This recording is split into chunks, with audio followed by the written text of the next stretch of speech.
Jesus fez e nos ensinou é a capacidade de inspirar pessoas. E nós inspiramos principalmente através do nosso exemplo de vida. E devemos usar a nossa vida, o nosso exemplo, o nosso caráter como um modelo para a vida dos nossos adolescentes e os nossos jovens.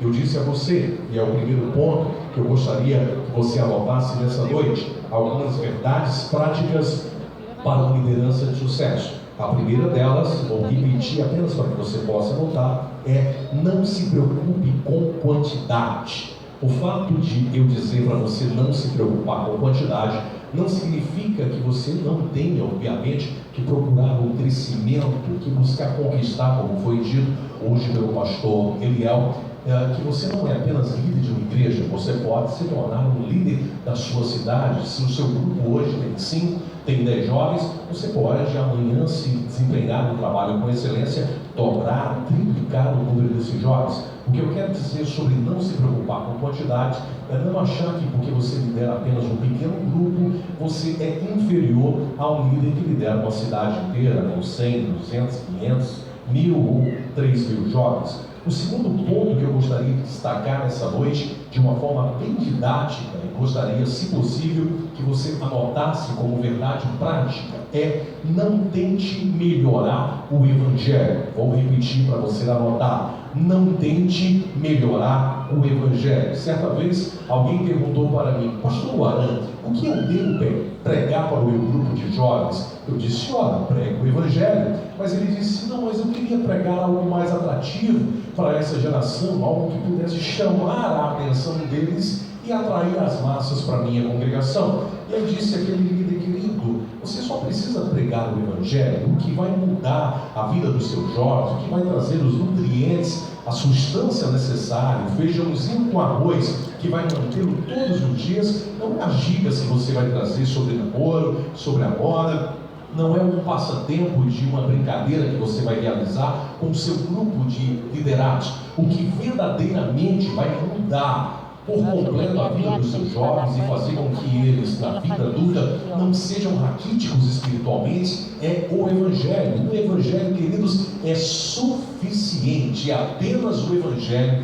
que você precisa. Então, o segundo ponto, a segunda verdade prática para você como líder de jovens aplicar na sua liderança é não tentar mudar o Evangelho. Vou repetir: o Evangelho é suficiente. A terceira verdade prática que eu gostaria de aplicar com vocês essa noite, e já falaram nessa tarde, é: não ache que o seu cargo, que a sua liderança é a plataforma para o seu crescimento, é a plataforma para que você se exponha ao mundo, ou para que você busque agendas, cave com outras lideranças algumas posições. Isso pode acontecer naturalmente se você tem um chamado para isso. O que você não pode é exercer. A liderança, ela traz consigo alguns perigos, porque ela te leva a ter uma posição hierárquica superior. A liderança, ela te dá algumas aberturas, algumas entradas diferenciadas. Só que se você não souber usar muito bem os efeitos positivos, os privilégios de uma liderança, você pode estragar todo o trabalho que você lidera, como também pode estragar a sua própria vida. Oxalá que Deus o use, oxalá que, se é esse o seu desejo, Deus te promova como pregador. Mas vou repetir: não faça do púlpito, não faça da sua liderança um trampolim para você buscar agendas. Eu, por exemplo, e digo isso de uma forma muito tranquila, eu vou dizer de uma forma muito humilde, porque quando a gente fala que a gente é humilde, a gente já não é mais humilde. Tanto que eu estou escrevendo um livro agora: Aprenda a Ser Humilde Comigo. 7 passos como conquistei a humildade. Brincadeiras à parte. Mas tem gente que é tão humilde, mas tão humilde, que ele se orgulha da própria humildade dele. Então a humildade é algo que as pessoas têm que reconhecer em você. Não é você que tem que reconhecer essa humildade. Você não precisa dizer: eu sou humilde. As suas ações, elas devem provar na prática que você é uma pessoa humilde. Eu não estou dizendo humilde pela roupa que você veste. Eu não estou dizendo humilde pelo cargo antigo que você usa, mas porque verdadeiramente um coração servidor de uma pessoa que entende o propósito de Deus e que está sempre disponível a cuidar de pessoas, a mentorear e exercer na prática a sua liderança com excelência. A terceira verdade prática que eu gostaria, de uma forma muito didática, de aplicar com vocês aqui nessa noite é: faça discípulos. Queridos, esse é o mandamento de Jesus. E fazer discípulos tem muito mais a ver com a sua vida do que com as suas palavras. Vamos ser muito sinceros, eu vou tocar numa ferida, que não é só da juventude, é uma ferida da nossa igreja. Nós somos excelentes ganhadores de almas. Nós fazemos grandes congressos, grandes eventos, e não tem nada melhor do que em um evento você chegar no final e ver centenas ou dezenas de jovens aceitando a Cristo. O grande problema é que a porta dos fundos é maior do que a porta de entrada. Nós somos excelentes ganhadores de almas, mas somos péssimos discipuladores. Verdade ou mentira? Verdade. Um jovem, por exemplo, aceita Jesus hoje na igreja e sabe o que acontece na maioria das vezes. Não vou dizer que é o caso de Rondônia, mas eu viajo esse Brasil e vejo isso na prática acontecendo, inclusive na minha cidade. Um jovem aceita Jesus hoje, ele vem, fica feliz, ele vem no culto de domingo. No culto de domingo não tem ninguém para dar um abraço dele, para cumprimentar, para integrar ele ao grupo. E aí ele vem um, vem dois, vem três, e sabe o que acontece? Ele vai se sentir um peixe fora d'água, ele não vai ficar ali. E discipular, queridos, é algo que leva tempo, leva lágrimas, leva muitas vezes recurso financeiro, mas nós somos chamados para isso, é o mandamento do Mestre. E muitas vezes estamos preocupados somente com aqueles que ingressaram agora, sabe, na igreja, que tiveram uma vida, enfim, convertida ou se reconciliaram com Cristo. Mas nós temos que entender também que existe um outro público, que é o público de pessoas que nasceram dentro da igreja, pessoas que são filhos de crente, e eles transacionam de uma fase da criança para a fase do adolescente, da fase do adolescente para a fase do jovem, da fase do jovem para a fase adulta, e eles também precisam ser discipulados. E aí, deixa eu tocar aqui numa ferida mais uma vez nossa. Talvez essa não seja a realidade ainda de Rondônia, mas no Maranhão e em outros estados sabe o que acontece na prática? É que hoje as igrejas neopentecostais, elas têm saído na frente, através dos trabalhos dos pequenos grupos, através dos trabalhos dos relacionamentos. Alguns chamam de trabalho celular, outros chamam de missão no lar, ou pequenos grupos. Um jovem aceita Jesus, imediatamente alguém fica responsável por integrar aquele jovem naquele grupo, por ligar para ele, por acompanhar ele, e aí não tem brecha para ele sair. E a partir disso, eles começam a ter a sua fé solidificada. É um problema crônico que nós vivemos e somos desafiados a gastar um pouco mais de tempo no discipulado. O que você diz em cima do púlpito é apenas a ponta do iceberg daquilo que você terá de continuar no dia a dia, conversando com seus jovens, com seus adolescentes, com seus liderados. Ou seja, você precisa gastar tempo, eu não vou dizer gastar, você precisa investir tempo, cuidando, conversando, sabendo quais são os dilemas dele, sabendo quais são as músicas que eles ouvem, sabendo quais são os seus anseios, as suas particularidades, do que eles gostam. Como é que você vai cuidar de um grupo de pessoas que você não conhece, o que eles gostam, o que eles pensam? Você precisa estar entronizado, melhor, entrosado, sabe, no grupo deles, para que a partir daí você possa se comunicar com eles. Isso tudo faz parte de um discipulado. Eu poderia passar aqui uma noite inteira apenas falando sobre discipulado jovem, mas obviamente o tempo não me permite. Mas eu gostaria que você anotasse sobre isso. Hoje nós temos uma igreja no Brasil, que é a Assembleia de Deus em Joinville, e ela desenvolve um trabalho fenomenal na área do discipulado. O pastor Juari Carlesso, que inclusive é o líder do evangelismo e discipulado nacional, é alguém que vocês podem trazer futuramente aqui, que tem um trabalho voltado somente para essa área do discipulado, em todas as fases da vida, em especial nessa fase da juventude, e é um ponto crucial. Se nós queremos um trabalho sólido, se nós queremos um trabalho que realmente tenha um efeito, nós precisamos discipular dia após dia. Eu vou dizer uma outra verdade aqui, queridos. O grande problema de muitos líderes dessa geração é que assumem uma coordenação de jovens ou de adolescentes e o único projeto que ele consegue pensar no ano inteiro, qual é, quem sabe? O Congresso. O Congresso é algo extraordinário. O congresso é algo maravilhoso, mas um congresso tem a duração de 1, 2 ou 3 dias. Você acha mesmo que um evento de 2 ou 3 dias vai mudar a realidade para sempre da vida dos seus jovens? O ano é feito de 365 dias, isso quando não tem o chamado ano bissexto, onde nós temos 366 dias. E os outros 362, 363 dias? Como é que você está acompanhando a vida desse jovem? Muitas vezes esse jovem está na congregação, ele não vem no culto de sábado ou no culto de domingo. Você não sentiu a falta dele, porque você está tão preocupado com os grandes eventos, com o glamour do seu culto, que você esqueceu da sua do seu real propósito, que é cuidar de pessoas. Esse jovem, esse adolescente, não veio no segundo culto, você também não lembrou dele. Esse jovem ou esse adolescente já tem 2 meses que não pisa na igreja, e você continua sem nem lembrar dele. Há líderes que muitas vezes chegam na metade do ano, chegam em setembro e outubro e não sabem nem mesmo o nome dos seus liderados. Eu lembro que no meu primeiro, segundo ano de liderança, eu fui em uma das nossas congregações e ali tinha mais ou menos um grupo de apenas 20 ou 30 jovens, e o líder totalmente perdido naquilo que ele ia falar, nas oportunidades que ele ia desenvolver naquele culto, na liturgia do culto. E eu lembro que algo me frustrou, porque nós estávamos no mês de outubro, ele não conhecia os liderados dele. Então ele olhou para um garoto e disse: "Ei, menino, você de camisa amarela, tu pode cantar hoje aqui?" Ele: "Ah, posso não." Entendeu? Aquela moça que tem uma diadema na cabeça: "Menino, eu não conheço teu nome, já está no outubro, né? Eu devia saber, mas você pode dar uma palavra?" Não.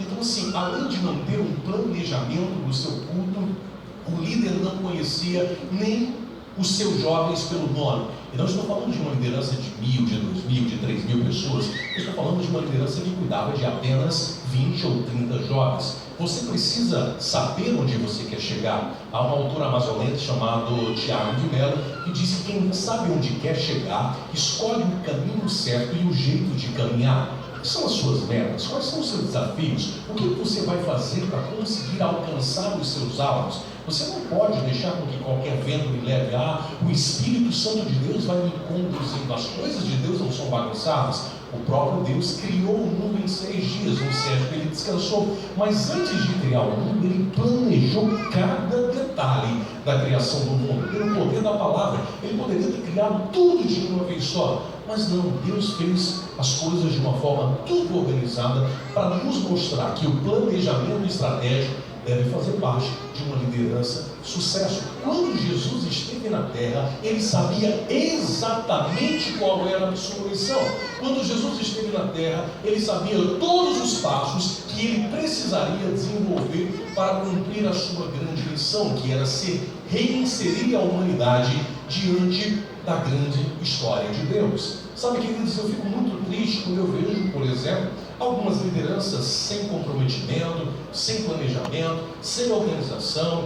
O ano está praticamente terminando e ele não sabe onde ele quer chegar. E de repente ele começa a atribuir todas as coisas negativas, ou seja, tudo aquilo que não dá certo, sabe quem? Ao diabo, a Satanás. E vou dizer uma verdade para você: o diabo ele peleja de todas as formas, atrapalhar os projetos? Sim, isso é indubitável. Mas muitas vezes vou usar uma palavra pesada, a incompetência de muitos líderes faz com que muitos trabalhos deixem a desejar ou projetos se tornem inexecutáveis. Quer ver uma coisa? Você sabe, por exemplo, que você fazer uma cruzada na rua, você precisa de quê? Além de um bom som, além de uma boa estrutura de palco, além de fazer um convite para as pessoas, você precisa de liberações da prefeitura, da Secretaria do Meio Ambiente, outra lá, da Secretaria de Trânsito, etc. e tal. Aí o líder organiza a cruzada, mas não pede nenhum tipo de autorização para a prefeitura. Quando chega no dia, na hora, vem lá o agente de trânsito, vem lá o agente da Secretaria do Meio Ambiente, diz a cruzada, o evento está interrompido. De quem é a culpa? Do diabo. O diabo está se manifestando, o diabo atrapalhou a nossa obra, o diabo está com grande plano. Que diabo nada, meu irmão, é você. É você que não cuidou, sabe? Culpa o prefeito, culpa o vereador, culpa todo mundo. Convida o pregador, deixa para comprar a passagem em cima da hora. Aí quando chega faltando uma semana, a passagem que ele podia comprar por R$800, agora está 3.800. e não tem mais passagem no voo, o voo está lotado. Ele diz: irmãos, o diabo se levantou contra o congresso. O diabo preencheu todas as vagas da vida. Então temos que tomar muito cuidado. Meus eventos, queridos, eu sou entusiasta, eu faço muitos eventos, embora, como eu digo, o evento é uma celebração daquilo que você desenvolve durante todo o ano, é a cereja do bolo, mas tudo que eu vou fazer eu faço de uma forma muito planejada. Eu estou hoje, nós estamos no mês de agosto, eu já estou pensando nos meus eventos de maio, junho, julho e agosto do ano que vem, projetando com antecedência. As pessoas olham para mim e dizem: nossa, você é um líder que consegue desenvolver muitos projetos grandes, é porque você tem muitos contatos? Não é, queridos, é por uma questão de organização. Então isso deve fazer parte da sua vida. Uma quinta verdade, um quinto conselho que eu gostaria de desenvolver com vocês é: leia muito, queridos. Se você quer marcar uma geração, a Bíblia precisa primeiro marcar o seu coração. Hoje eu vou repetir: se você quer marcar uma geração, a Bíblia primeiro precisa marcar o seu coração. Leia, medite, coma, viva a palavra de Deus. Obviamente você pode procurar outras literaturas. Não deixe de comprar o livro do pastor Luaran na Banca da Misericórdia. Não deixe de comprar o livro do pastor Eliel também na Banca de Misericórdia. Não saia daqui sem investir nisso. Mas fora os nossos livros, existem muitas outras literaturas, inclusive da Casa Publicadora, sobre liderança. Quantos livros você tem lido por mês ou por ano? Como é que você quer falar para as pessoas se você não busca o conhecimento? Nós vivemos hoje problemas emocionais dos mais diversos, e por falar em problemas emocionais, pasmem os senhores, mas o suicídio é a terceira causa que mais mata os adolescentes. Os nossos adolescentes, os nossos jovens são muito questionadores, eles não aceitam tudo calado mais, e você precisa ter as ferramentas, e essas ferramentas, elas não são suficientemente colocadas só num treinamento de um dia e meio como esse. Você precisa constantemente estar buscando, estar lendo, estar se aperfeiçoando, porque um líder de verdade, ele precisa viver um processo contínuo de aperfeiçoamento. Uma outra verdade que eu quero trazer para você nessa tarde: não procure entretenimento, queridos. Nós achamos que os nossos cultos, eles devem ser um tanto quanto mais divertidos, e de repente colocar uma luz. Não sou um pouco contra colocar uma luz e fazer uma coisa diferente para atrair os nossos jovens, mas o que os nossos jovens realmente precisam é de uma busca incessante pela palavra de Deus. Infelizmente, nós somos uma geração, não estou generalizando, mas de muito oba-oba, e nós precisamos levar os nossos jovens a viver uma vida de busca pela palavra de Deus e de conhecer as coisas e o sobrenatural de Deus. Eu, por exemplo, na minha adolescência, eu fui muito impactado pela palavra, a ponto de, aos 11 anos de idade, dentro do meu quarto, orando às 2 horas da manhã, eu ser batizado com o Espírito Santo de Deus. Um adolescente de apenas 11 anos de idade. Se os nossos jovens verdadeiramente eles quisessem entretenimento, eles iriam para um shopping, eles iriam para um cinema. Lugar santo, a casa de Deus, é um lugar onde você tem que levar esses jovens a mergulhar no sobrenatural de Deus e ter experiências extraordinárias com eles. Nós temos que levar os nossos jovens a entender que eles são também agentes de transformação das mudanças sociais. Nós temos que levar os nossos jovens a entender que eles precisam ser inconformados com esse mundo. Romanos capítulo número 12, Paulo vai nos dizer: não vos conformeis com esse mundo, mas transformai-vos pelo poder da vossa mente, para que vocês experimentem qual seja a boa, a perfeita e a agradável vontade de Deus. É preciso que os nossos adolescentes, os nossos jovens, vivam uma verdadeira metanoia, ou seja, uma mudança de mentalidade, a transformação de um ser em outro ser. Senhores e senhoras que aqui me ouvem, o lugar em que o inimigo mais toca na vida de um jovem não é na sua parte sexual, sabe onde é? É na sua mente, porque se ele consegue dominar a sua mente, então ele começa a levar esse jovem a um esfriamento espiritual e a se contaminar com os pecados sexuais e com muitas outras coisas. E eu lembro de uma certa pregação que eu ouvi falando sobre essa mudança de mentalidade, sobre essa mudança de natureza, e um determinado pastor ele contava uma história que eu acho bem interessante, e ele disse o seguinte: pega você um porquinho, um leitãozinho, e dá um banhozinho nele bem banhado, deixa esse porquinho bem cheiroso, passa um perfume francês nele, sabe, desse calo que o Marcelo usa, e aí você pega um lacinho vermelho e coloca nesse porco e deixa ele lindinho, coisa linda da mamãe e do papai, e você faz daquele porquinho quase um animalzinho de estimação, um passarinho, um gatinho, um cachorro. Mas na primeira oportunidade que aquele porco tiver, para onde é que ele volta? É para a lama. Porque essa é a natureza do porco. O que Paulo está dizendo é que não adianta, se não tiver mudança de natureza, na primeira oportunidade os nossos jovens, os adolescentes voltam a pecar de novo, voltam a fazer as mesmas coisas do passado. Mudança de natureza não é querer pecar e não poder. Mudança de natureza é poder pecar e não querer. É como um dia Daniel diz lá no capítulo de número 1, versículo de número 8, que Daniel propôs no seu coração que não se contaminar com os manjares da Babilônia. Eu tenho 40 anos de idade, queridos, e como eu disse a vocês hoje à tarde, eu não sei o que é conhecer o mundo, mas não pensem, os senhores, que eu nunca fui tentado. Ora, como fui tentado na universidade, no trabalho e em tantos outros lugares. Mas eu disse para o meu Deus que o meu desejo era conhecê-lo de verdade. E na minha adolescência eu fui formado e forjado pelos meus líderes para que eu pudesse entender que a minha vida tinha um único propósito, era engrandecer o nome do Senhor. Os meus líderes na minha adolescência, na minha juventude, eles conseguiram de alguma forma levar a mim esse entendimento, impactar a minha vida. E eu me apaixonei tanto por esse Deus que eu disse: jamais eu quero decepcioná-lo, a ponto de na minha juventude, na minha adolescência, eu dizer para Deus: Senhor, se um dia for para eu cair na bagaceira, se for para eu pecar contra Ti, então me leva, me tira dessa terra. Então, queridos, você pode desenvolver estratégias diferenciadas. Eu não estou dizendo que você não pode fazer nada atrativo, mas não se preocupe em trazer as multidões, não se preocupe em trazer as massas. Você pode inovar sem mundanizar. Eu vou repetir: você pode inovar sem mundanizar. Um líder perguntou para mim: pastor, e qual é o limite da inovação? O limite da inovação é o seu pastor. Se o seu pastor permite, vai em frente. Mas se ele diz não, ou segura um pouquinho, então não queira bater de frente com ele, porque ele está protegendo você. Pode até ser que o projeto seja bom, mas ele ainda não esteja preparado suficientemente para aquele momento, para ele ser executado. Não bata de frente. Existe um princípio de autoridade espiritual. Você precisa honrar os seus líderes, você precisa amar os seus pastores, você precisa saber que você tem que ter alguém que tenha legalidade espiritual sobre a sua vida, e esse alguém é o seu líder espiritual, esse alguém é o seu pastor. Se você está vendo, por exemplo, um grupo de jovens, de pessoas falando mal do seu pastor, você tem que ser aquele que vai apagar o fogo, é o bombeiro. Porque tem líder, pastor, que vai colocar mais fogo na fogueira, mais lenha na fogueira para deixar a coisa mais bonita. É o contrário.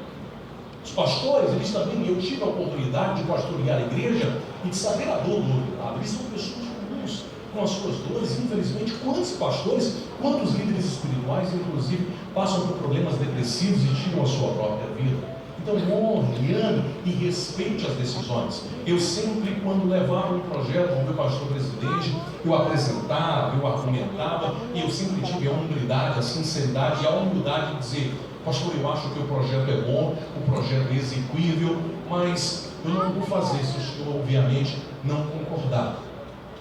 O projeto está nas suas mãos, pastor. O que o senhor acha? E eu lembro que no começo ele ficava um tanto quanto preocupado, mas com o passar dos tempos eu fui provando que as coisas davam certo. Deus foi prosperando os meus passos. E eu lembro que algo me marcou muito quando meu pastor um dia me disse assim: sabe, Loaran, às vezes eu fico preocupado com os projetos que você traz para mim. São projetos bem desafiadores, são projetos muitas vezes caros, são projetos que nunca foram executados por nenhum dos líderes. Realmente são projetos audaciosos. A minha vontade é te dizer não, humanamente falando.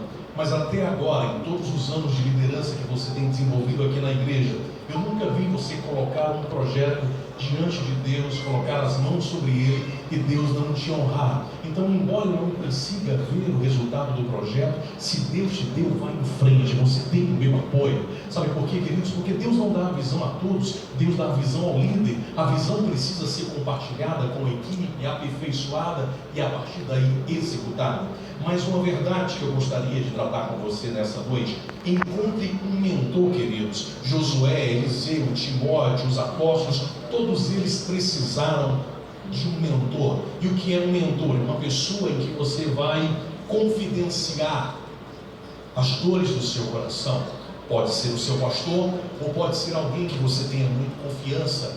Existem líderes frustrados, existem líderes que estão exaustos ministerialmente, que recebem, diversas pessoas, e ele precisa ser um bom conselheiro, mas nós também precisamos ser aconselhados. Procure na sua mente, se não vem um mentor na sua cabeça, está na hora de você rever alguns conceitos e procurar alguém em que você possa confiar, conversar, abrir o seu coração e saber que essa pessoa, que esse mentor, ele tem a responsabilidade e a abertura suficiente, inclusive, de exortar você, de dizer para você: olha, isso aqui não está certo, olha, isso aqui que você fez não é por aqui. Então nós precisamos de mentores. Acredite, se os apóstolos precisaram, se os grandes líderes da história precisaram, nós também precisamos. Uma outra verdade que eu preciso aplicar nessa noite: estude teologia. Um professor de matemática, ele estuda matemática. Um professor de inglês, ele estuda inglês. Um engenheiro estuda engenharia. Como é que nós queremos falar da Bíblia se nós não a estudamos?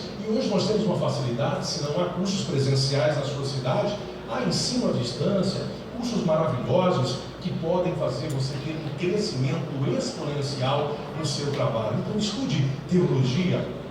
Mais uma verdade prática: cerque-se de pessoas que saibam mais do que você. Se você no seu grupo é a pessoa que mais sabe, muito provavelmente você está no grupo errado. Você precisa estar perto de pessoas que saibam mais do que você. Sente com seus pastores, sente com seus líderes, sente com pessoas que têm uma bagagem de experiência maior do que você. De repente você tem uma vida acadêmica, profissional, títulos de mestrado, doutorado, fez vários cursos de liderança como esse, entre tantos outros, mas você não pode esquecer que esses pastores, eles podem não ter a formação profissional que você tem, mas ele tem algo que você não tem, uma bagagem de vida, uma bagagem de oração, uma história com Deus, e as experiências deles podem fazer muita diferença para o seu ministério e para que você seja um líder de excelência.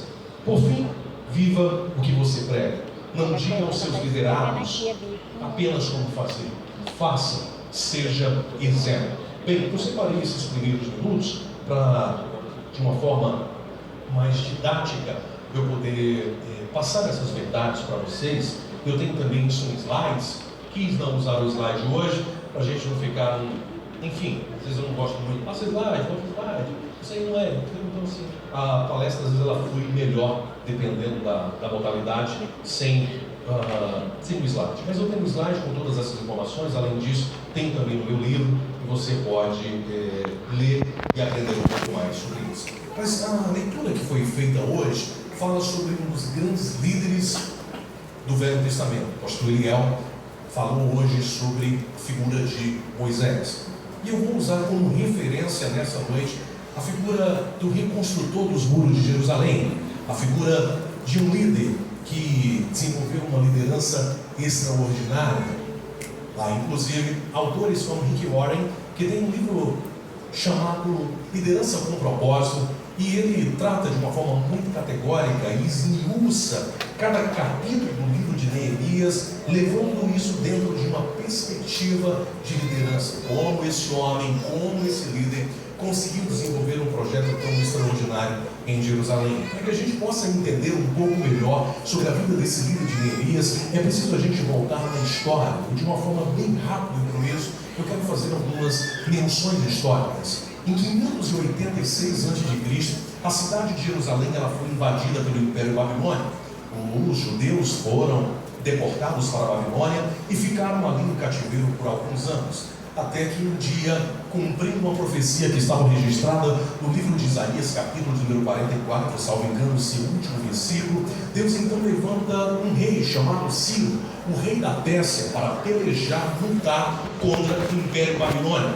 Uma vez ganha essa guerra, agora Ciro, cumprindo essa palavra profética dita 200 anos antes desse período pelo profeta Isaías, ele agora vai permitir que os judeus sejam repatriados à sua terra natal. E então nos diz a história que no ano de 517, um primeiro grupo de judeus é comandado por Zorobabel e volta para Jerusalém com a responsabilidade de levar os utensílios do Senhor. Depois, no ano de 536, aparece um outro personagem bíblico chamado Esdras, o reconstrutor do templo.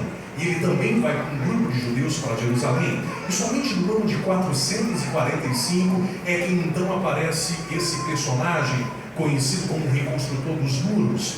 Neemias é o seu nome. Queridos e queridas, a história bíblica nos diz que as cidades eram cercadas pelos muros. Toda vez que um exército entrava dentro de uma cidade, a primeira coisa que esse exército fazia era destruir os muros dessa cidade. Uma vez que os muros estivessem em ruínas, os cidadãos dessa cidade estavam sem esperança, estavam desalentados, eles estavam sem nenhum tipo de segurança, e assim eram os habitantes de Jerusalém. Os muros caíram e eles começaram a perceber isso. Deus não está mais conosco. Nós não temos mais nenhum tipo de segurança. Uma aflição, um abatimento veio sobre aquele povo, uma crise sobre aquela nação. Então é que aparece Neemias. Quem era Neemias? Neemias era o copeiro do rei. Neemias era um amigo de confiança. Ele era o seu primeiro-ministro. Um rei chamado Artaxerxes, ele era o seu guarda-costas.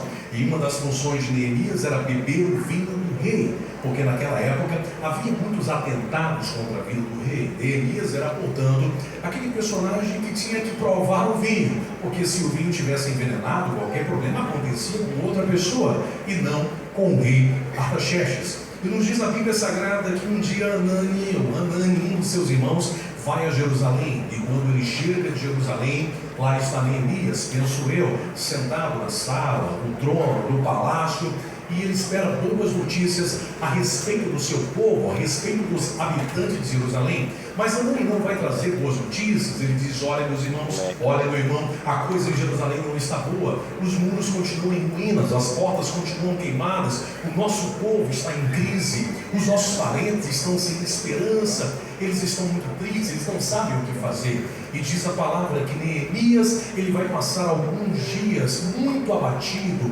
muito aflito diante daquela situação. Ora, ele estava vivendo em um bom momento, ele estava no palácio do rei, ele servia o rei, mas em saber que a sua família, em saber que os seus descendentes, em saber que o seu povo estava em tamanha miséria, aquilo trouxe um abatimento, porque eu não dizer, no início de uma depressão, de uma melancolia da alma, de uma tristeza profunda ao coração de Neemias. E quem está dizendo isso não sou eu, a própria Bíblia vai dizer que ele passa muitos dias chorando e lamentando a Deus por aquela situação. A nossa vida como líderes queridos também é assim. A nossa vida é uma montanha de emoções. Tem dia que a gente acorda uma vontade de trabalhar para Deus, cheio de projetos, cheio de ideias, mas tem dia que a gente está tão desanimado. Tem dia que aparecem as notícias ruins, chega o dia mau e o nosso coração se entristece, a nossa vontade é parar, a nossa vontade é desistir do nosso ministério.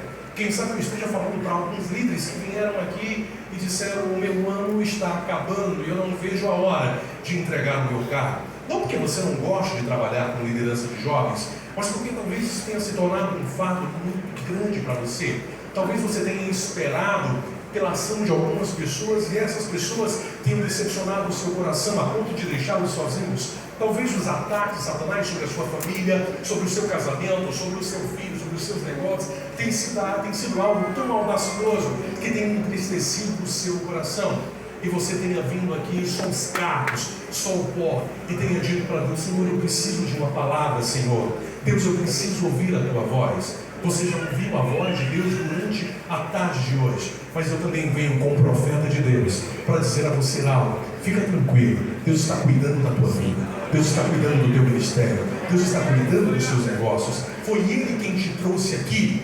E sabe por que Ele te trouxe aqui? Ele não te trouxe aqui simplesmente para você aprender mais sobre como desenvolver uma liderança com excelência. Sabe por que Deus te trouxe aqui? Deus te trouxe aqui para tratar você. Quem sabe você está pensando que ele precisa muito de você, que ele quer você muito nesse cara. Sim, ele desenhou um presente, ele te deu um presente que é liderar. Só que muito mais do que a sua liderança, muito mais do que os seus dons, muito mais do que os talentos, sabe o que Deus quer? Deus quer você. É você que Deus quer. Sabe por que Ele te colocou aí? Foi para tratar com você. Você é a peça principal dessa história. Os seus jovens vão ganhar muito com o seu trabalho, mas Deus te colocou aí para tratar com você, para forjar o teu caráter, porque Ele tem coisas extraordinárias. A vontade dEle é boa, é perfeita e agradável. Os planos de Deus são muito maiores do que nós podemos pensar. Pense num garoto de 5 anos de idade. Quem é pai sabe do que eu estou falando. E de repente você chama o seu garoto no final de semana e diga: ô filho, venha lavar o carro com o papai, filho. E a criança vai lavar o carro com o pai. Ele então pega uma bucha, coloca a linça boa na vasilha e diz: filho, você vai lavar aqui essa porta do carro. Tá bom, papai, enquanto eu vou lavar o restante do carro. Aí o filhão fica lá lavando, vez por outra ele pega a bucha, joga para cima, joga na terra, pega de novo. Deixa eu fazer uma pergunta para você. Você acha que esse garoto vai saber lavar o carro, sim ou não? Não. E por que é que o pai, sabendo que o garoto, ele não sabia lavar o carro, por que ele chamou então o garoto? O que ele queria com o garoto? Relacionamento. Ele queria estar perto dele. Porque quando você está perto do pai, o pai te ensina. Quando você está perto do pai, o pai te protege. Quando você está perto do pai, o pai cuida de você. O pai muitas vezes sabe que você não vai fazer o serviço direito, mas ele diz: não tem problema não, eu vou lá e conserto tudo, porque eu quero é você perto de mim. E eu venho aqui com boca profética de Deus para dizer: Ele está tratando com a tua vida. Ele quer se relacionar contigo e te levar a conhecer o mais profundo do oceano do Espírito. Relacionamento com Deus. Às vezes nós fazemos a ideia de um Deus que está tão distante de nós, quando esse Deus está mais perto do que nós podemos imaginar, e Ele faz morada em nossas vidas.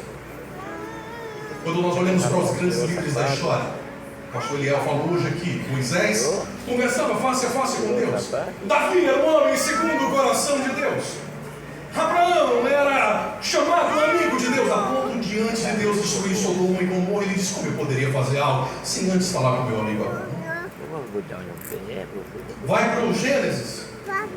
Homens que tiveram um relacionamento tão extraordinário que andaram com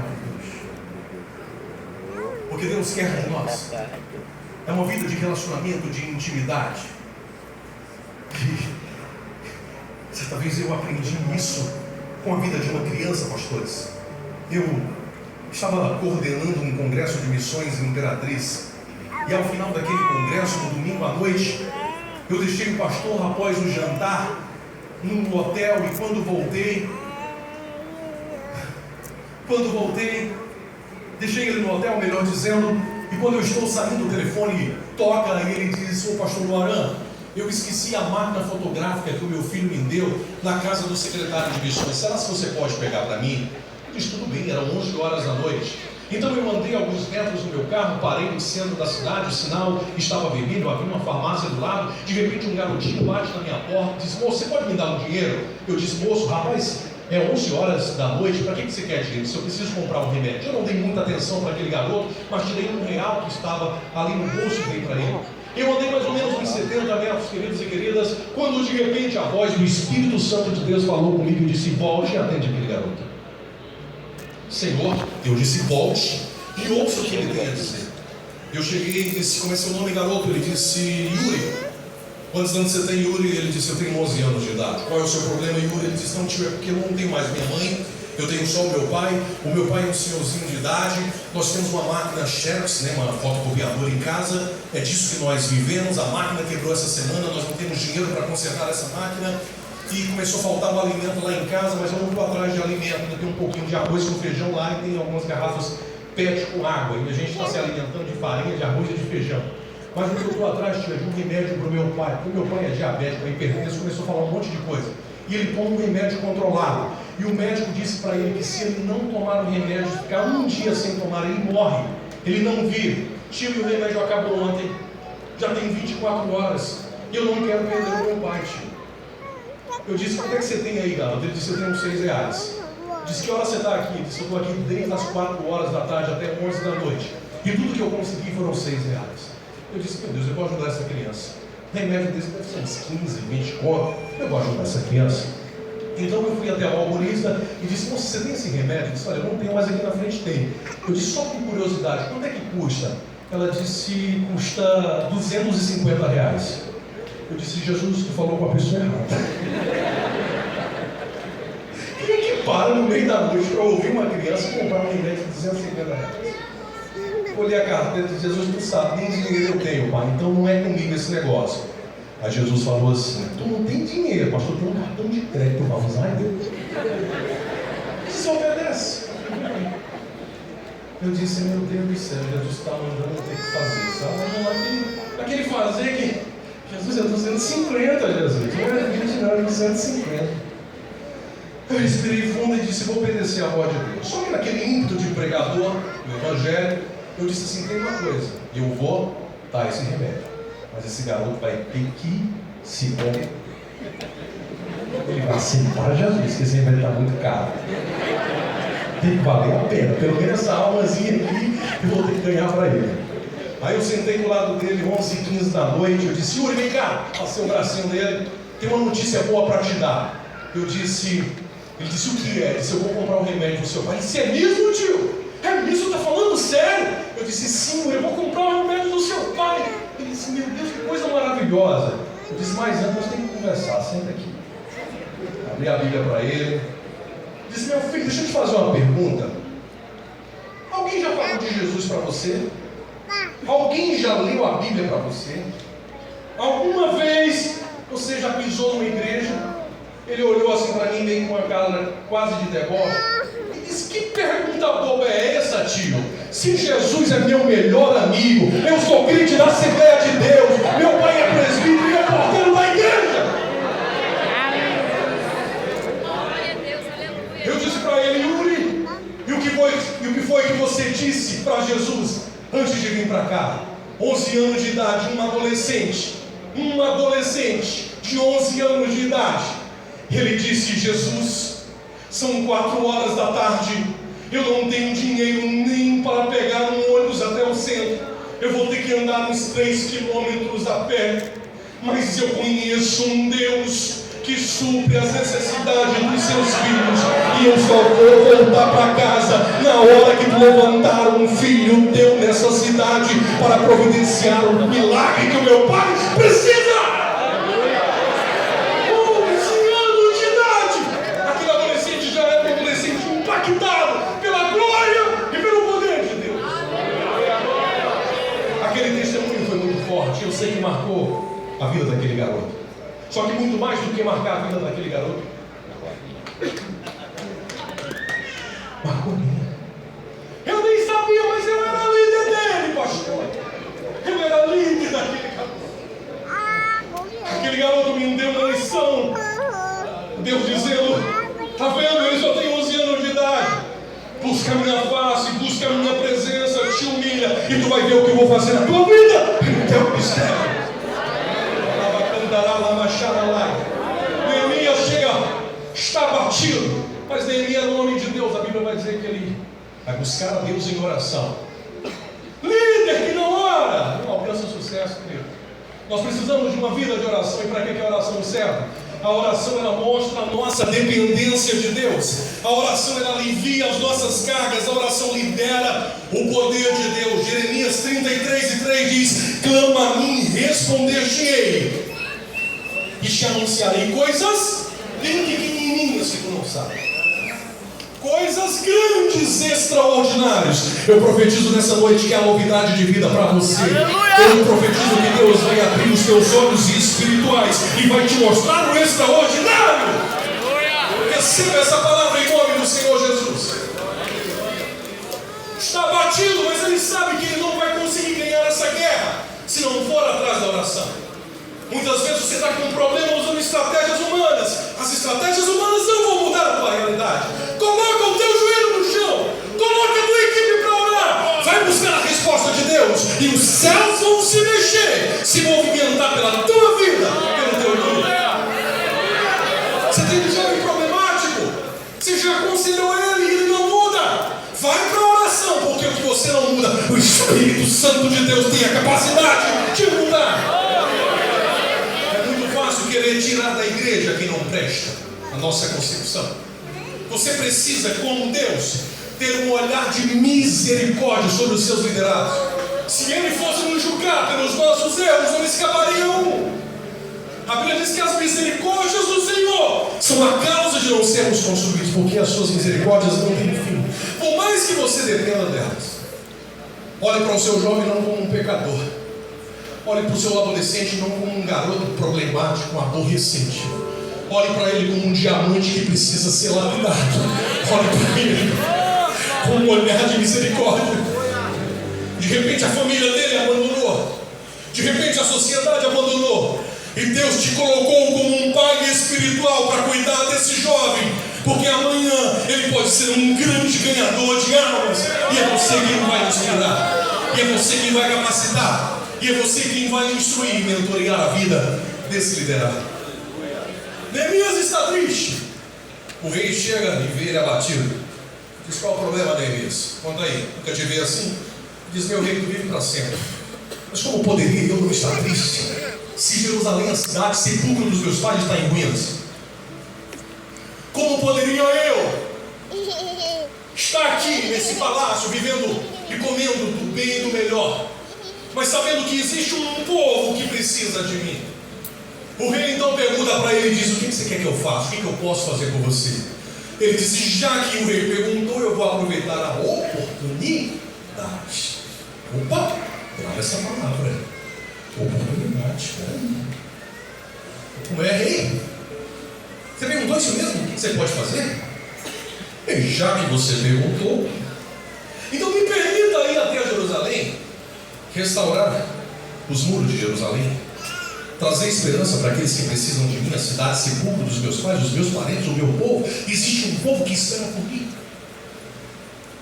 É só isso que você precisa? Não, eu preciso de madeiras do bosque para levantar as portas.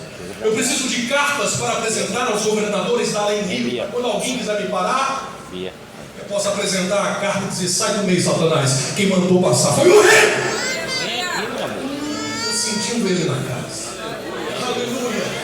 Neemias agora começa o seu grande projeto de liderança, de reconstrução dos muros de Jerusalém. Só que Neemias estava a 1.600 quilômetros de Suzã, a fortaleza, até Jerusalém. Não tinha avião, não tinha carro, não tinha bicicleta. Era uma viagem de 6 meses sobre os lombos de animais, de camelos. Ele poderia ter ficado no conforto do seu lar, mas ele decidiu pagar um preço. Ele decidiu, por amor a um povo, ir até Jerusalém, debaixo de sol e de chuva. Mas ele disse: nada vai me parar. Ele poderia não ter saído da sua zona de conforto. É muito fácil. Pega isso aí, filho. É muito fácil você se acomodar com as coisas como estão. Mas Deus chama líderes visionários, líderes corajosos, líderes que saem da zona de conforto, líderes que não se acomodem, líderes que queiram fazer a diferença na vida de um povo que espera por você. E ele começa o seu trajeto. Ele vai até Jerusalém. Chega em Jerusalém, como sempre no meio da nossa caminhada cristã, começa a aparecer problemas, né? Inclusive gente querendo puxar o nosso tapete. Sambalate e Tobias: ih, vai dar certo não esse projeto, reconstruir os muros de Jerusalém. Quantas vezes muitos líderes param a sua caminhada por causa das críticas? Porque tem um engraçadinho usado, aquele das trevas, para desanimar, para te afrontar, e uma palavra você deixou semear no seu coração e acreditou na voz do diabo, dita por uma pessoa que muitas vezes faz parte do seu grupo, mas que não vigiou, que tem parado. Filho, líderes de verdade têm que saber lidar com críticas. A crítica pode fazer você crescer. A crítica pode ser um momento para você melhorar. E se a crítica não servir para nada, joga ela fora. Tem uma história que eu conto nas minhas palestras, de uma competição de sapinhos. Os sapinhos estavam em uma São Silvestre dos sapos, e tinham muitos sapos malhados, preparados, e no meio deles tinha um sapinho que ninguém dava nada por eles. Soltaram lá, pum, começou a corrida. Os mais preparados, e o sapinho que ninguém acreditava, o improvável da vida, estava lá atrás, devagarzinho. De repente os organizadores derramaram, milhares de insetos sobre a pista. Se tem uma coisa que chama a atenção, não sabe o que é? Inseto. Aí eles começaram a ouvir os insetos. Começaram a parar. O sapinho improvável, que ninguém dava nada, continuou andando. Quando os outros perceberam, o improvável chegou na linha final e ganhou a corrida e o prêmio. As emissoras de televisão correram. Meu Deus, como é que esse improvável chegou à reta final? Como é que ele deixou tanta gente para trás? O que foi que aconteceu? E eles começaram a se perguntar e foram entrevistar o sapinho e conta pra gente aí como é que você conseguiu passar por todo mundo. E o sapinho disse: ele era surdo. Pegou aí, eu preciso desenhar a caminhada cristã, a trajetória de liderança para a gente chegar na reta final. Nós temos que muitas vezes nos fazer de surdo diante das críticas, diante das pessoas que querem nos parar, que querem dizer que não vai dar certo. Se fazer de surdo não é ficar indiferente com as pessoas, mas é não deixar com que algumas sementes sejam plantadas em seu coração. Você tem que ter resiliência, tem que ter coragem. Deus não chamou uma geração de líder frouxo, não. Deus quer uma geração de líderes fortes, líderes que tenham o poder de Deus, líderes que não tenham medo de nada, líderes que façam como John Wesley, que um dia disse: Senhor, dê-me 100 homens que temam senão a Ti, que queiram senão a Ti, e que nada temam. Como é que é? Dê-me 100 homens que nada temam senão ao Senhor, e que nada estão pecado. Um negócio assim, você entendeu o que é? É tão bonitinha essa frase, gente. Mas é isso, então ela diz: dê-me 100 homens que queiram somente a Deus e que nada queiram. O pecado está de fora e eu apagarei do mundo. Um dia, conta-se a história de um grande pregador do Evangelho. O nome desse homem, Jimmy Swaggart, um grande evangelista que passou nessa terra. Está vivo ainda, não sei. Ele era um grande evangelista internacional, muitas cruzadas, muitas almas para Jesus. O diabo apareceu para ele em sonhos e disse: para tuas cruzadas, para teus eventos, para teu ministério, porque senão eu vou te matar, vou destruir tua casa, vou matar os teus filhos, vou matar a tua família. Aquele homem ficou mas tão apavorado diante daquele sonho, que no outro dia ele pega o telefone e liga para a secretária e diz: cancele todas as cruzadas, a partir de hoje eu não prego mais o Evangelho. Então, aquela mulher não entendeu, mas cancelou tudo, e aquilo virou um alvoroço na América. Uma semana depois, agora Deus se revela a ele em sonhos. E Deus diz: Jimmy, por que você parou de pregar a minha palavra?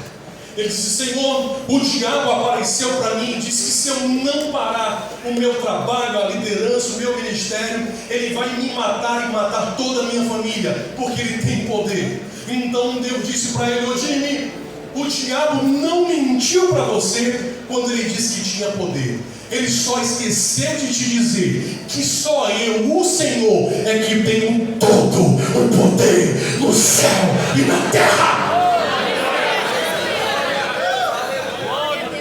Não é você que tem que ter medo do diabo, é o diabo que tem que ter medo de você.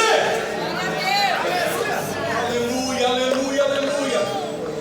Neemias reúne o povo e diz: vamos reconstruir os muros. Vai dar certo. Alguns começam a desfalecer: vai dar certo. Não, sempre tem um engraçadinho para dizer que não vai dar certo. Ih, esse projeto aí, ó, loucura, não vai dar certo não. Quantas vezes no meu ministério eu já ouvi isso? Quer ver uma coisa? Vou contar para vocês. Segura aí, segura aí, que Deus tem algo para fazer aqui nessa noite.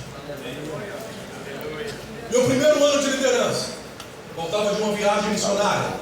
Dentro do meu ônibus, eu fiz uma oração e disse: Senhor, eu quero uma visão de um projeto que possa tocar a vida dos jovens. Um projeto que possa confrontar. Porque eu tinha lido uma pesquisa que dizia que 68% dos jovens cristãos se desviavam da universidade. Aquilo doeu o meu coração. Estava falando ontem com o pastor Dom Pis, fundador da Missão Mundial. Ele disse: Senhor, eu quero que o meu coração se compadeça, se quebrante diante das mesmas coisas que quebrando o teu coração.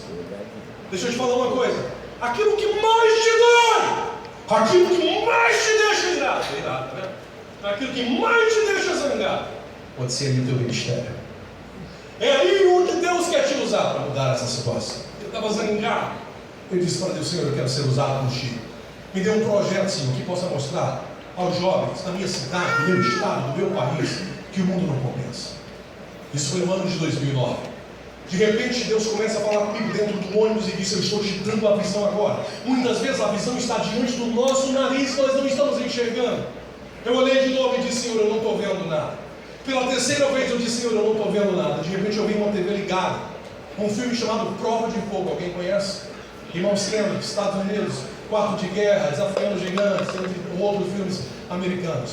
Deus disse: aí está a visão, você vai produzir filmes, você vai fazer cinema, você vai usar a sétima arte para mostrar aos jovens, através de histórias que eu vou te dar, que o mundo não compensa. Eu disse: Jesus, eu sou um jovem do interior do Maranhão, que ganho meio salário mínimo, estou no meu primeiro ano de liderança, e tu está dizendo que eu vou fazer filme, Senhor? É muito caro, eu não sei fazer o que é isso. E Deus disse: vai, eu vou te capacitar.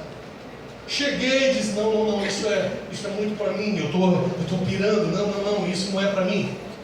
E fiquei com aquela ideia por alguns dias.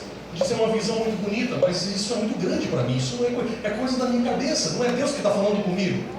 De repente eu estou numa congregação, a primeira vez que eu vejo o pastor Genival Bianco pregar, eu digo: Senhor, eu estou desistindo dessa visão, eu estou desistindo desse projeto, porque esse projeto, Senhor, é coisa da minha cabeça. Genival para a mensagem e diz assim: por que tu quer desistir do projeto se foi Deus que te deu? Se antes de nascer no teu coração, nasceu dos céus. E o que Ele vai fazer é muito grande, é muito além do que tu está pensando. Eu disse: Jesus, o negócio é sério. Então eu comecei a compartilhar com algumas pessoas. Sabe o que fizeram? E está ficando, né? No Maranhão fazer filho? Quanto é que tu tem? Eu disse: nem um centavo. As pessoas não acreditaram, ridicularizaram. Uma semana depois, chega aquela do coque, do ciclo de oração, canela de fogo, marchando e diz: filho meu, foi eu quem te dei o projeto, já assinei com caneta de ouro, pode começar, desenvolve a missão. Eu disse: negócio assim. Eu disse: Senhor, eu nunca fiz nada parecido, nunca escrevi um livro, nunca fiz nada, Senhor. Não botar a plaquinha agora não. Tem que terminar, sabe? Eu disse: Senhor, eu nunca escrevi um livro, nunca fiz um roteiro de um filme. Aí eu fui estudar como é que fazia um roteiro. Disse: Senhor, me dá uma história aí. E o que doía o meu coração era ver jovens se desviando na universidade. Então Deus colocou uma ideia, como de uma história como essa. E eu escrevi um filme chamado Renúncia. Acho que alguns de vocês na época conheceram. Quem conheceu Renúncia? Levanta a mão. Olha, meu Deus, muita gente. Sou eu. Deus me deu um filme chamado Renúncia. A história de uma jovem que se desviava na universidade. O que acontece? Quem assistiu, quem não assistiu vai ter que assistir. Não vou dar spoiler. Eu sempre preciso resumir isso. Deus me deu essa história, eu comecei a escrever esse filme, me sentia lá os profetas recebendo a revelação da Bíblia, a inspiração divina. Aí eu disse assim: Senhor, a história está pronta. Vou resumir, tá? Eu disse: Senhor, a história está pronta, tem um problema, eu não tenho atores, eu não tenho equipe, eu não tenho dinheiro, eu não tenho o ferramental humano que você precisa. Deus disse: de novo essa história. Eu te dei 8.000 jovens para você cuidar. Você acha que os talentos que você precisa, eu não já te dei, já estão com você para servir esse projeto. O que você precisa, Deus já te deu. Você, como líder, tem que enxergar esses talentos e promovê-los. Um líder tem a responsabilidade de descobrir e de promover talentos. Então Deus começa a falar comigo, me direcionar, e eu começo a ver, eu olho para esse pastor aqui, para esse irmão, eu digo, esse irmão aqui está certinho com esse personagem, e aí eu começo a convidar as pessoas, e as coisas vão acontecendo, e com menos de um mês eu estou com uma equipe montada com os jovens da minha igreja. Uau! E o povo do outro lado, com o Sambalate e Tobias, está ficando, né? Mas eu tinha uma palavra do rei. Pode ir, vai dar certo. Só que acontece um problema. Eu estava com história, eu estava com equipe, eu não sabia qual era o resultado final, mas havia inspiração no meu coração. Eu sabia que aquele projeto era de Deus, mas havia algo que estava me barrando e que barra muitos líderes de desenvolver os seus projetos. Quem souber o que é vai ganhar. Vixe, vou ter que dar muita maluca aqui hoje. É o quê? Dinheiro. Quantos líderes param os seus projetos por causa de finanças? Não vou fazer esse congresso esse ano não, porque tem dinheiro. Aquela cara assim. Esse acampamento, esse projeto, não tem dinheiro, não tem dinheiro. Ô filho, Deus te deu capacidade, Deus te deu estratégia, e Ele é dono do ouro e da prata.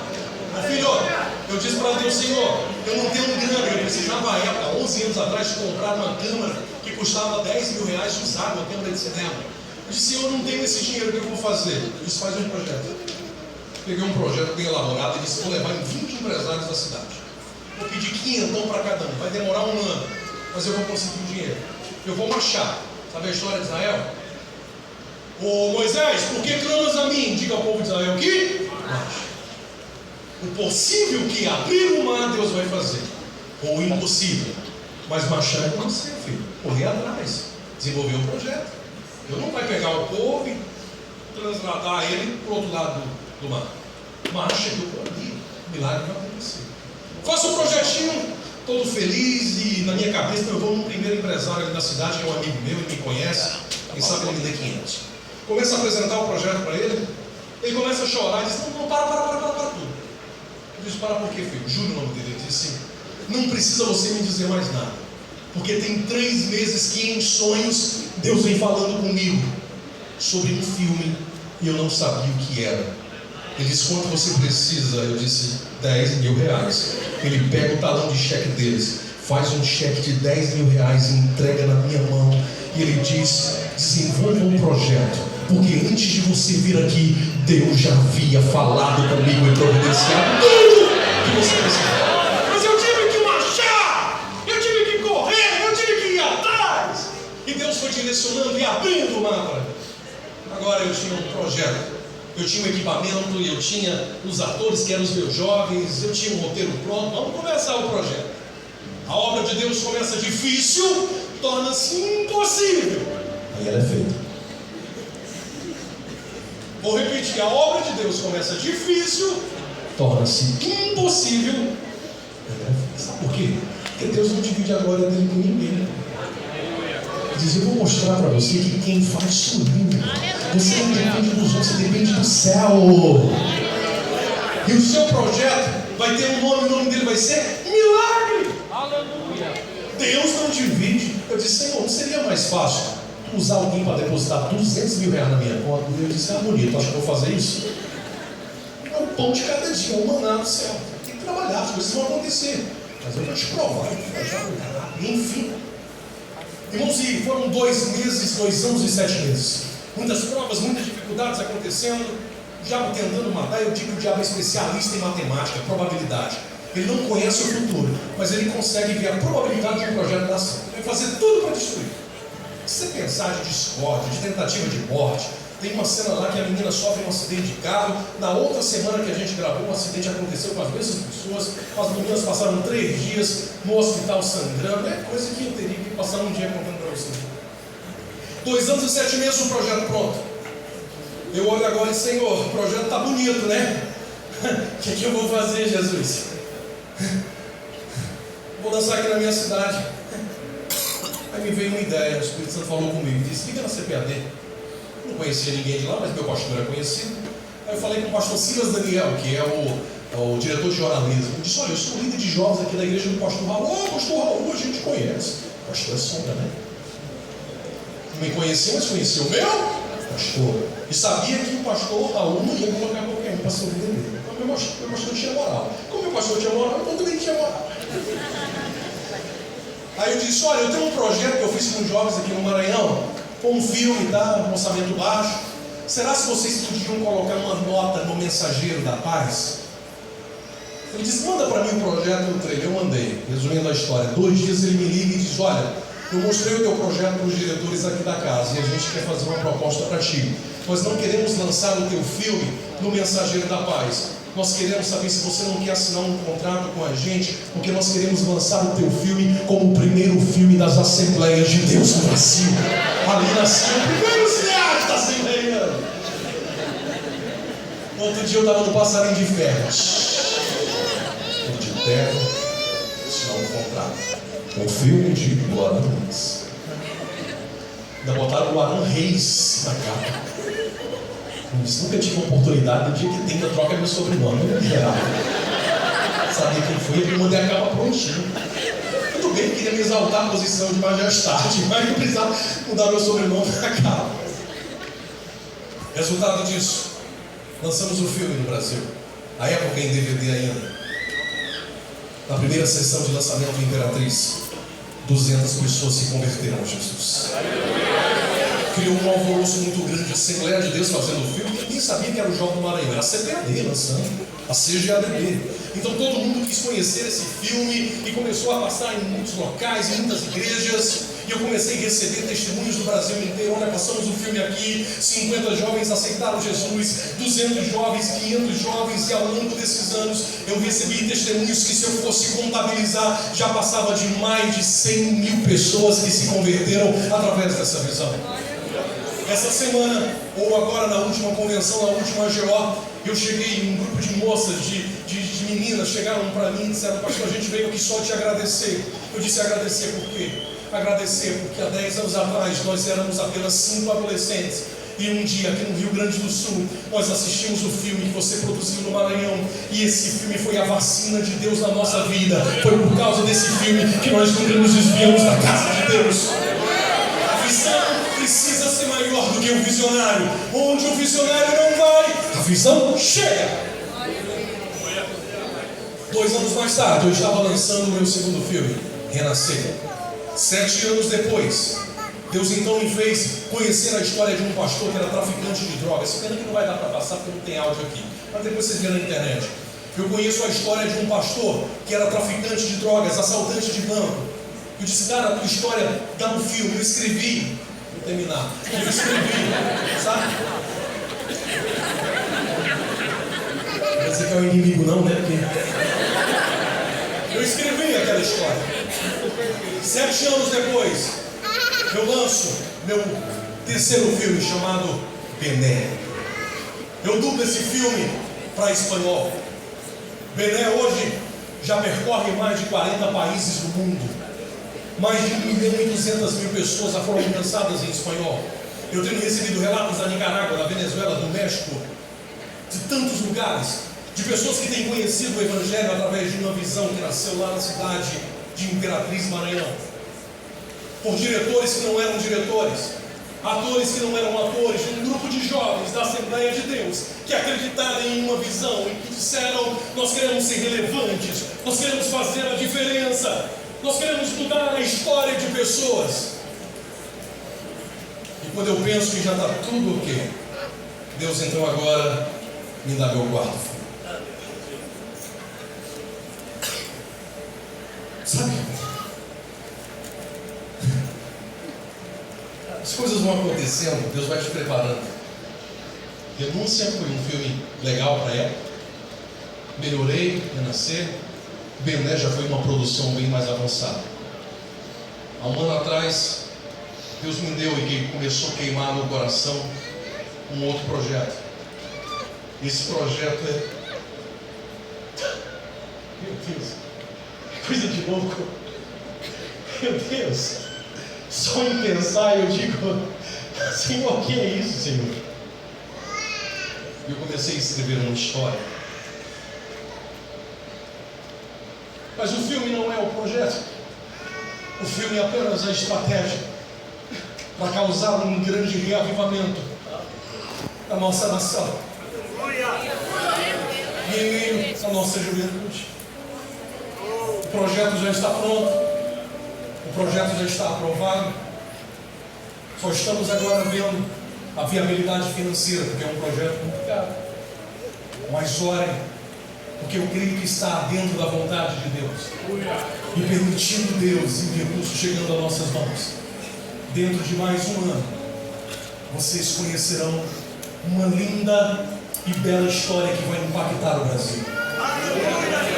Essa história fala sobre a vida de jovens, mas não eram jovens comuns. Essa história fala sobre a vida de dois jovens que um dia foram incendiados por um grande avivamento que acontecia nos Estados Unidos da América.